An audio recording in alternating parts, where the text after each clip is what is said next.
Hello YouTube. In this video, I'm going to be addressing how much volume is too much if you actually want to get faster. For the thumbnail, I was struggling between whether I should put something directly related to sprinting or related to the gym. And I chose the gym because I'm aware that a lot of people are under the misconception that if you want to get faster, you need to do a lot of work in the gym more than if you want to get faster, you need to do a lot of work on the track. Quite clearly that's a misconception, like I said, because if you want to get faster or anything, you have to do that thing more often. So if you want to get faster at sprinting, you need to sprint more to get faster. If you actually want to get fast, there's only two things you need to do: sprint and plyometrics. You might not get the body you wanted or the body you think can perform at the best, but you'll get faster just by doing those two things. As long as you sprint and you do plyometrics, you're going to get faster. But the gym is a great supplement to all of that because it helps speed up the process and it helps you generate more power during your start. Something that plyometrics and just doing hill sprints wouldn't be able to get you. And if they could get you, which they probably can, it would take quite a while, whilst the gym can speed up quite a bit.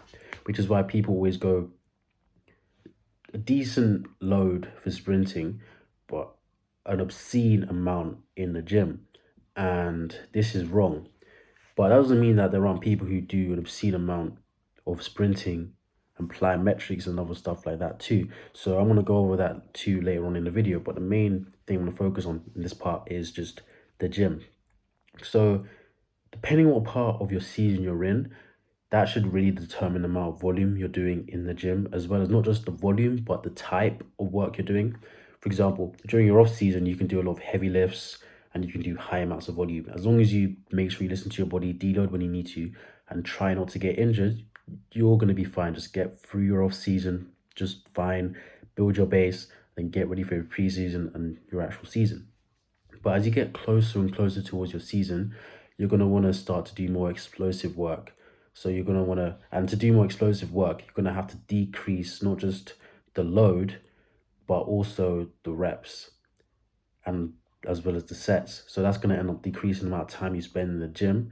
And you're probably going to leave the gym feeling quite unsatisfied because in your head, you haven't really done much work. You know, your body isn't really fatigued or destroyed so that it can repair and come back stronger. But you're at this point in your season where it's like you're not really focused on absolute strength anymore. You're trying to get that strength into power that is actually usable on the track, because it doesn't matter whether you could lift 1 ton, not lift, well, I mean, yeah, you could deadlift 1 ton or squat 1 ton. If that's just absolute strength, then it's not really going to do much for you on the track. But if that is just pure power and you can make that happen in a like really quickly with the stretch shortening cycle of your body, then you probably actually, with that much strength, you could probably try and break the 1, 2, and 400 meter world record whenever you wanted to.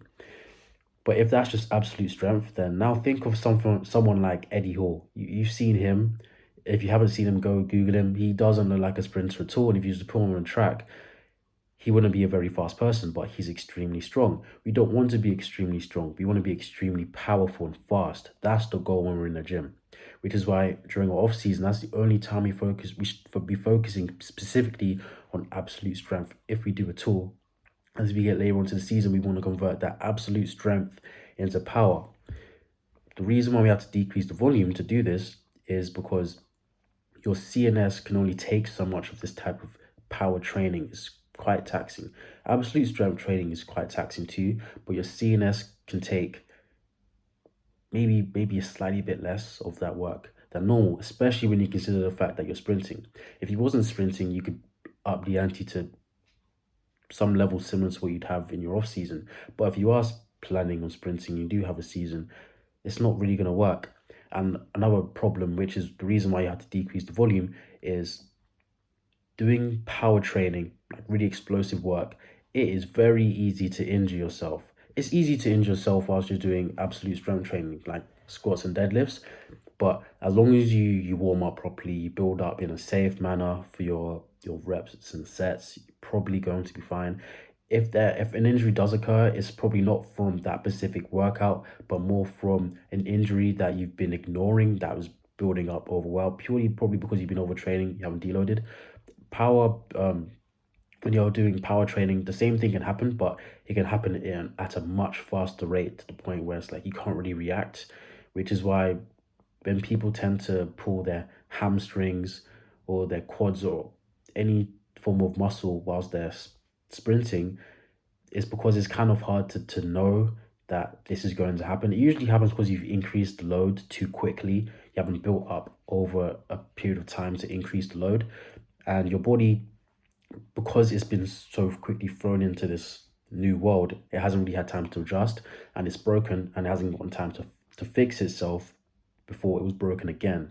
So a good analogy for this would be, say you can squat 10 kg, but then out of nowhere you decide to just throw on, actually no, say you can squat the bar 20 kg, but out of nowhere you decide to throw on 80 kg on the bar, and then you're squatting 100 kg, and you do this for like a week. The first day you can only do negatives, then the couple days afterwards the same thing. But by the end of the week, if you're not injured, then I must clap, because that was impressive, because you should be injured if you just increased the load by like 5 times.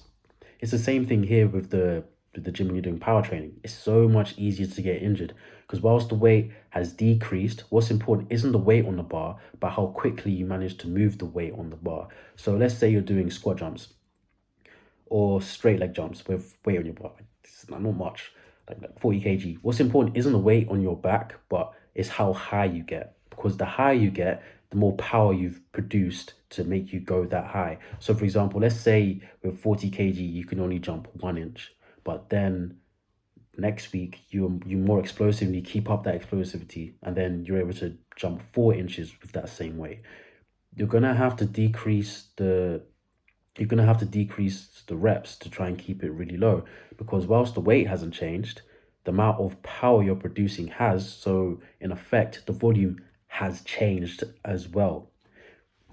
So you want to make sure that whilst you're in the gym, you're keeping that volume quite low as you get closer on into your season, because not only is that quite fatiguing, because it's really, really similar to sprinting, which is why it's so easy to get the crossover towards sprinting, but it's just extremely damaging to your body if you do it in high volumes.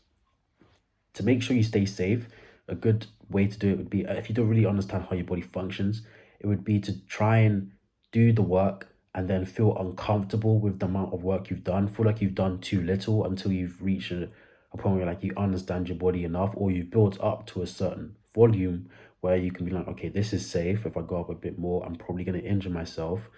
But if I stay here, I'll be fine. If I go down lower, I'll be fine. And I can play with the reps, the sets, and the weight on the bar. But not too much, because you want to make sure everything stays low.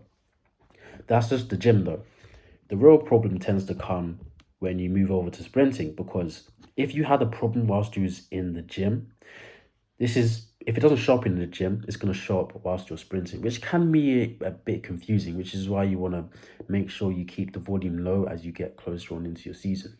But sprinting is a bit different from the gym, because with the gym, you're going to have high amounts of volumes and really slow reps, and then you slowly speed up those reps as you get closer to your season. When you're sprinting, however, it's slightly different. Reason being is, whilst yes, you could say sprinting does have a similar format to that, but it's not in the exact same way.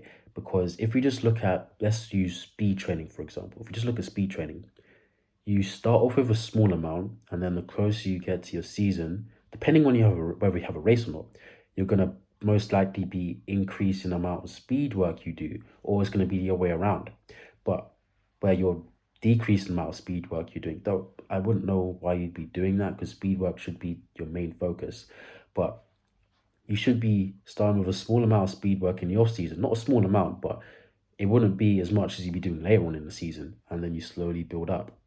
But the problem here is sprinting is highly explosive and it's quite easy to injure yourself. Like, for example, you can get injured because you didn't warm up properly. You can get injured because you didn't cool down properly. You can get injured because you didn't take long enough rest. You can get injured because you took too long of a rest and you didn't warm up again to do your next rep.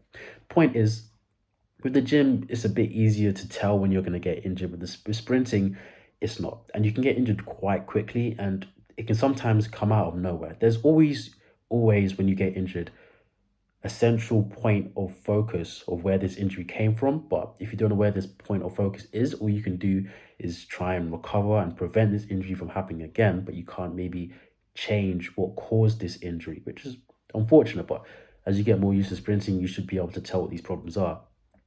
Now, the reason why sprinting volume would have to be low as well, because I personally, I don't sprint for no more than about an hour or 30 in a week.